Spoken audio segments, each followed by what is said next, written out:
मार दी। देखिए, नीतीश कुमार जी पहले भी आदरणीय थे, अभी भी हैं और आगे भी रहेंगे।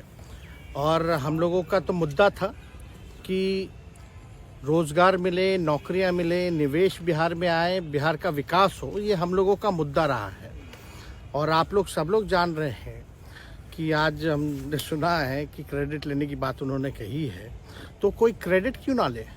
हमारे 79 विधायक हैं और उनके जो विधायक हैं वो 45 हैं, मंत्री हमारा है, विभाग हमारा है, तो हम क्रेडिट क्यों ना लें। और यही मुख्यमंत्री जी जो 2020 के चुनाव में कहते थे कहाँ से पैसा लाएगा, कहाँ से नौकरी देगा, तो हमने, आपको पता होगा कि हमारी जो सरकार बनी थी इनके नेतृत्व में, वो 9 अगस्त 2022 में बनी थी और 15 अगस्त को मुख्यमंत्री जी ने ऐलान किया था। ये किसका विजन था, ये किसकी सोच थी। तो जो मुख्यमंत्री कहता था कि यह असंभव है नौकरी देना, उसको हमने एक हफ्ते के अंदर जो है उनसे बुलवाने का काम किया। जो कहता था असंभव है, तो हम लोगों ने जिस हिसाब से विकास के काम किए, नए नए नीति लाए, टूरिज्म डिपार्टमेंट हमारे पास था, हमने टूरिज्म पॉलिसी लाया। आईटी डिपार्टमेंट राज्य कोटा में था, हम लोगों ने जो है आईटी पॉलिसी लाई। और भी कई जो पॉलिसीज हैं हम लोगों ने लाने का काम किया। स्पोर्ट्स पॉलिसीज हम लोगों ने लाने का काम किया।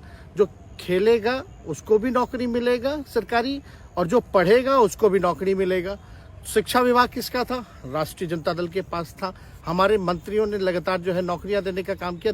और ये 17 महीने में जो काम हुआ है, ऐतिहासिक काम हुआ है, जो आज तक पूरे देश में नहीं हुआ है।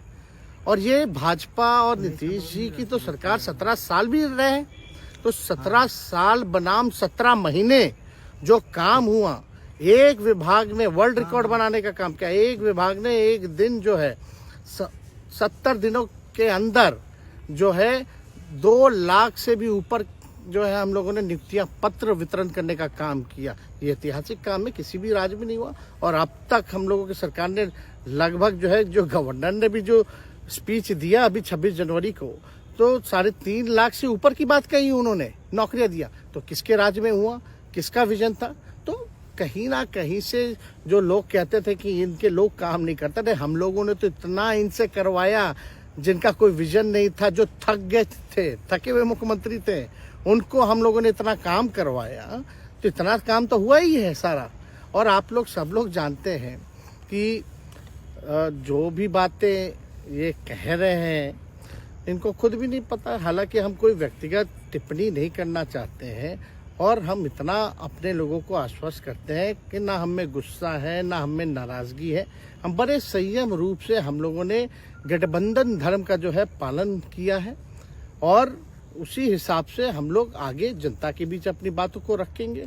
लेकिन एक बात स्पष्ट रूप से मैं कह देना चाहता हूँ कि अभी खेल शुरू हुई है, अभी खेल बाकी है। और मैं जो कहता हूँ वो करता हूँ। और आप लिख के ले लीजिए, जनता दल यूनाइटेड जो पार्टी है 2024 में ही खत्म हो जाएगी, ये निश्चित रूप से लिख लीजिए। और अभी तो खेल शुरू हुआ है, खेल बाकी है। अभी इन लोग जो भी करें, लेकिन मेरा स्पष्ट रूप से मानना है कि जनता हमारे साथ है और हमारा साथ देगी। और हम तो भाजपा के लोगों को भी धन्यवाद देते हैं, शुभकामनाएं देते हैं। चलो, जनता दल यूनाइटेड को अपने साथ लिया। उन्होंने कहा कि आपने मजबूर कर दिया उनको। किस चीज की मजबूरी थी ऐसी, क्या तर्क देंगे? उनके साथ के सहयोगी पूछ रहे हैं, क्या तर्क क्या देंगे? शिक्षा व्यवस्था में सुधार जो अब तक नहीं हो पाया था, क्वालिटी ऑफ एजुकेशन, चिकित्सा में अस्पतालों को बेहतर करना, रोजगार देना, आर्थिक न्याय देना, स्वयं सहायता समूह के मानदेय को दुगुना कराना, पॉलिसीज लाना। तो इससे सोच रहे थे कि भाई ये नौजवान है, हम इतने साल से मुख्यमंत्री हैं, अब तक ये काम 17 सालों में भाजपा के साथ डबल इंजन में रह करके नहीं कर पाए। और ये डिप्टी सीएम होकर के इनकी राजद के मंत्रियों ने इतना काम कर दिया, तो ये पच नहीं रहा होगा। आपका क्या रह गया इस सरकार में जो आपने 10 लाख की वादा किया? किस किस डिपार्टमेंट में बाकी रह गया जो आपने नहीं कर पाया? लगभग हर जगह निपा लिया है। और हम आपको बता दें, पिछले 2 कैबिनेट से पब्लिक हेल्थ कैडर का फाइल इन लोगों ने रोक रखा है, जिसमें लगभग 1 लाख से भी ऊपर नियुक्तियां हैं। हम लोगों ने पास भी किया सारी चीजें, लेकिन ये लोग कैबिनेट में नहीं आने दे रहे। 2 कैबिनेट से नहीं आने दे रहे। चाहे आशा वर्कर का भी है, ये भी आने वाला है जल्दी। तो हम लोग तो देखिए काम में विश्वास रखते हैं। हम लोग तो रात भर घूम करके छापा भी मारने का काम किया है। कहीं कमी हो तो उसको दुरुस्त करने का काम किया है, ईमानदारी से काम किया, धर्म निभाया। लेकिन अभी तो खेला बाकी है। आज भले ही लोग ओथ ले लें, लेकिन कितना दिन ये लोग रहेंगे, इनको कुछ नहीं। जनता के बीच में आप क्या कह कर जाएंगे, क्योंकि आपने बड़ा सही, आपने जैसा ने कहा कि संयम बरते, आपके तरफ से अभी तक कुछ नहीं कहा गया, सरकार गिर गई, तो अब आप क्या कहेंगे, क्योंकि लोग तो आपसे उम्मीद लगाए रखे थे। सरकार हम लोगों ने बड़े उम्मीदों के साथ बनाया था, और किस उद्देश्य के साथ बनाया था वो नीतीश कुमार जी ने आपको उस समय बताने का भी काम किया। ये गए हैं, इन्होंने इसकी हत्या की है, तो जनता इसका जवाब देगी। सम्राट चौधरी सर पे मुरेठा बांध के घूम रहे थे कि इनको अब देखिए, अब इस पे क्या टिप्पणी, पुरानी बातें नहीं, काम की बात होनी चाहिए। कौन क्या कहता था, ये क्या हुआ नहीं हुआ, अब ये तो सारा इतिहास है। लेकिन हम तो आगे के बारे में सोच रहे हैं, और आगे यही है कि खेला भी बाकी है, और हम लोग मिल करके जो है, जो विजन के साथ आए हैं, उस विजन को हम लोग पूरा करेंगे जनता के साथ। सर, एक सवाल, जिस तरीके से वो विधानसभा में भाषण दे रहे थे, जहां मंच पे जा रहे थे, कुछ ऐसे एक्टिविटी थी उनको लेकर जिसके लेकर पूरा बिहार में चर्चा था। आप क्योंकि उनके साथ कैबिनेट में रहे हैं, उप मुख्यमंत्री रहे हैं, हर जगह आप साथ में बैठे रहे। आप तो जान ही रहे हैं, जब नीतीश कुमार जी हमारे साथ होते थे, मंच से हम लोग बातें करते थे, तो क्या क्या नहीं बोलते थे, कितना काम कर रहे हैं, ये काम हुआ। आज तक कभी नियुक्ति पत्र किसी सरकारों, बिहार सरकार ने नीतीश कुमार जी को बांटते हुए देखे थे क्या?